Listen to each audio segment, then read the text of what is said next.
Assalamualaikum warahmatullahi wabarakatuh. Sahabat beriman, ketika beribadah di dunia, selain menginginkan ridho Allah, syafaat Rasulullah di akhirat juga menjadi dambaan setiap umat muslim. Tapi apa jadinya ketika saat kiamat tiba, bukan sambutan Rasulullah yang kita dapatkan, melainkan protes hingga aksi pengusiran dari malaikat dan Rasulullah Shallallahu Alaihi Wasallam. Umat seperti apa yang akan langsung ditolak Nabi? Kesalahan fatal apa yang mereka lakukan di dunia? Lalu bagaimana cara mendapatkan syafaat Rasulullah agar tidak diusir kelak? Tonton video ini hingga akhir agar tidak sesat. Apakah semua umat muslim mendapat syafaat Rasulullah? Setiap orang yang beriman pastinya mendambakan syafaat atau pertolongan Rasulullah Sallallahu Alaihi Wasallam di akhirat. Pada hari itu, tidak ada tempat berlindung selain Allah, dan Allah telah menakdirkan Nabi Muhammad Sallallahu Alaihi Wasallam dapat memohonkan syafaat untuk menolong orang-orang yang terpilih demi terbebasnya dari siksa api neraka. Namun syafaat hanya bisa berhasil jika Allah Subhanahu Wa Taala mengizinkannya. Dan berilah peringatan dengan apa yang diwahyukan itu kepada orang-orang yang takut akan dihimpunkan kepada Tuhannya. Sedang bagi mereka tidak ada seorang pelindung dan pemberi syafaat pun selain daripada Allah, agar mereka bertakwa. Al-Quran Surah Al-An'am ayat 51. Karena tak semua orang berhak mendapat pertolongan ini, maka umat muslim semakin gencar mencari tahu cara agar bisa terpercik syafaat. Salah satu jalannya yakni dengan menanamkan cinta kepada Rasulullah Sallallahu Alaihi Wasallam. Hal ini sejalan dengan sabda beliau, "Demi Dia yang jiwaku berada di tangannya, tidaklah beriman seorang di antaramu hingga ia mencintaiku melebihi cintanya kepada ayahnya dan anak-anaknya." Hadis riwayat Bukhari. Apa tanda cintanya? Langkah yang paling mudah, namun juga penuh tantangan, adalah mengikuti ajaran beliau. Rasa taat itu tak hanya diwujudkan dalam bentuk ucapan, melainkan juga pikiran dan tindakan. Rasa cinta kepada Nabi Muhammad Sallallahu Alaihi Wasallam juga diwujudkan dengan mengagungkan beliau. Setiap namanya disebut, kita sebaiknya ikut mengucapkan sholawat, Allahumma sholli ala Sayyidina Muhammad. Ada juga momen-momen salawat yang dapat menjadi jalan bagi kita memperoleh syafaat Rasulullah kelak. Seperti munajat uzai azan berkumandang, Muslim sebaiknya tidak mengabaikan waktu-waktu sakral ini. Dari Abdullah bin Amr bin Ash radhiyallahu anhu, Rasulullah Shallallahu Alaihi Wasallam bersabda, "Jika kalian mendengar azan, maka jawablah seperti apa yang dilantunkan muazin. Kemudian bacalah salawat untukku, sebab barang siapa yang berselawat untukku, maka Allah akan berselawat untuknya 10 kali. Kemudian mintakanlah kepada Allah untuk al-wasilah, karena wasilah itu adalah satu kedudukan di syurga yang tidak sepatutnya diperoleh kecuali untuk hamba Allah. Dan aku berharap akulah ia. Barang siapa yang memohonkan untukku al-wasilah, maka akan mendapat syafaatku." Hadis riwayat Muslim. Kaum seperti apa yang auto ditendang di akhirat? Sebagai umat Rasulullah Sallallahu Alaihi Wasallam, rasa cinta sudah sepatutnya bersemayam di hati. Bahkan baginda Rasul lebih peduli terhadap umatnya daripada dirinya sendiri. Beliau selalu memikirkan kesejahteraan umatnya dibandingkan kesejahteraannya sendiri. Padahal, jika saja Nabi Muhammad ingin fokus pada kekayaan diri sendiri, pasti mudah bagi Allah mengabulkannya. Namun beliau justru lebih mementingkan umatnya. Sebelum meninggal dunia pun, Rasulullah masih teringat umatnya.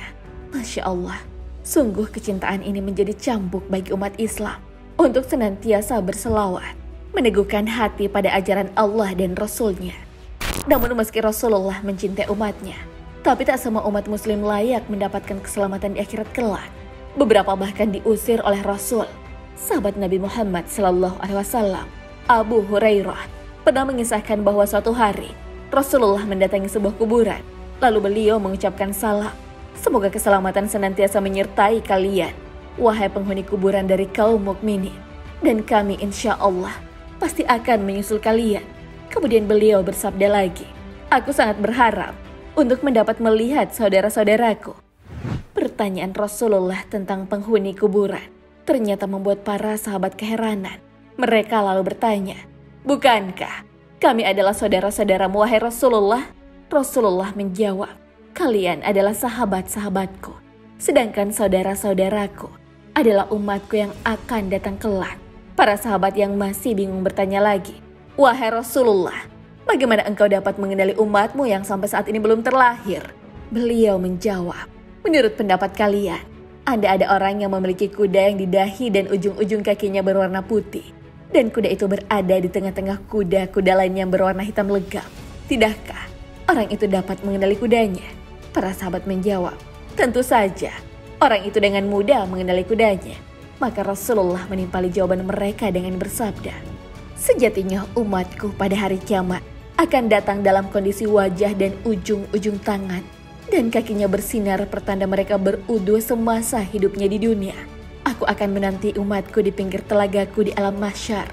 Dan ketahuilah bahwa akan ada dari umatku yang diusir oleh malaikat, sebagaimana seekor unta yang tersesat dari pemiliknya dan mendatangi tempat minum milik orang lain, sehingga ia pun diusir."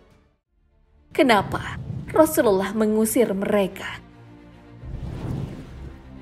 Melihat sebagian orang yang memiliki wajah dan kaki yang bersinar, Rasulullah Shallallahu Alaihi Wasallam akan memanggil mereka, "Kemarilah." Namun para malaikat yang mengusir mereka berkata, "Sejatinya mereka sepeninggalmu telah mengubah-ubah ajaranmu." Mendengar penjelasan dari malaikat, Rasulullah Shallallahu Alaihi Wasallam berkata, "Menjauhlah, menjauhlah wahai orang-orang sepeninggalku mengubah-ubah ajaranku." Hadis riwayat Bukhari dan Muslim. Mengubah ajaran Nabi Muhammad Sallallahu Alaihi Wasallam bisa dikatakan sebagai tindakan mengikuti musuh-musuh Allah Subhanahu Wa Taala. Pendapat Al-Hafidz Ibnu Hajar Al-Asqalani mengatakan, segala sesuatu yang dibuat-buat tanpa ada contoh sebelumnya disebut bid'ah, apa itu terpuji maupun tercela. Hadis pertama dari Jabir bin Abdullah, ia berkata, ketika Rasulullah Sallallahu Alaihi Wasallam menyampaikan khutbah, kedua matanya memerah, suaranya keras, marahnya kuat, seakan-akan ia seorang pemberi peringatan pada pasukan perang. Rasulullah Sallallahu Alaihi Wasallam bersabda, "Dia yang telah menjadikan kamu hidup di waktu pagi dan petang." Kemudian Rasulullah Sallallahu Alaihi Wasallam bersabda lagi, "Aku diutus hari kiamat seperti ini." Rasulullah Sallallahu Alaihi Wasallam mendekatkan dua jarinya, jari telunjuk dan jari tengah. Kemudian Rasulullah berkata lagi, "Amma ba'du." Adapun setelah itu, sesungguhnya sebaik-baik cerita adalah kitab Allah, Al-Quran. Sebaik-baik petunjuk adalah petunjuk Muhammad. Seburuk-buruk perkara adalah perkara yang dibuat-buat. Dan tiap-tiap perkara yang dibuat-buat itu adalah dolalah atau sesat. Hadis riwayat Muslim. Bahkan saking kesalnya Rasulullah dengan perbuatan ini, beliau memberikan wasiat kepada umatnya, "Aku wasiatkan kepada kamu agar bertakwa kepada Allah, tetap mendengar dan patuh meskipun kamu dipimpin seorang hamba sahaya berkulit hitam. Sesungguhnya orang yang hidup dari kamu akan melihat banyak pertikaian. Jauhilah perkara yang dibuat-buat. Sesungguhnya perkara yang dibuat-buat itu adalah sesat. Siapa yang mendapati itu dari kalian, maka hendaklah ia berpegang pada sunnah dan sunnah Khulafaur Rasyidin yang mendapat hidayah. Gigitlah dengan gigi geraham." Hadis riwayat Abu Daud, At-Tirmizi, dan Ibnu Majah. Mari kita menjaga kemurnian ajaran Rasulullah dan mengamalkannya dengan sebaik-baiknya, tanpa mengurangi atau menambah apa yang sudah Rasulullah ajarkan kepada kita semua. Terlebih lagi ingkar terhadap agama Islam, sebab Nabi Muhammad SAW pernah menyebut bahwa beliau akan memberikan syafaat kepada umat yang tidak menyekutukan Allah Subhanahu Wa Taala hingga akhir hidupnya. Syafaat itu, insya Allah, diperoleh umat yang meninggal tidak menyekutukan Allah dan sesuatu apapun. Hadis riwayat Muslim. Sahabat beriman, apakah Anda juga ingin mendapat syafaat Rasulullah kelak? Amalan apa yang telah Anda lakukan? Wallahu a'lam bishawab. Wassalamualaikum warahmatullahi wabarakatuh.